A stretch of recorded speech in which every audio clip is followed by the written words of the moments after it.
Hey guys, how to download eFootball in PC or laptop? Want to play eFootball on your PC but don't know how to download it? Many players get confused with launchers and system requirements. In this video, I'll show you step by step how to download and install eFootball on your PC easily and safely.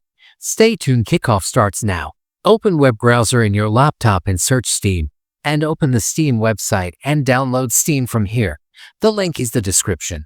Click on Install Steam above, and click on Install Steam again.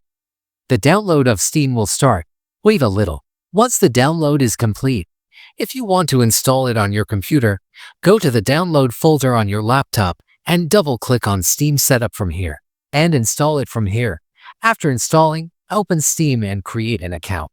Then search for the Steam in eFootball, and click on the eFootball game and scroll down and click on the Add to Library at the bottom. And here click on OK. Your game will be added to the library. After that, click on the library above and find this game, click on it, and click on Install and click on Install again, and from here the installation of your eFootball game will start. And that's it.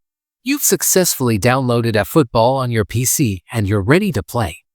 If this tutorial helped you, don't forget to like, subscribe, and comment for more gaming and PC guides. Thanks for watching. See you in the next video.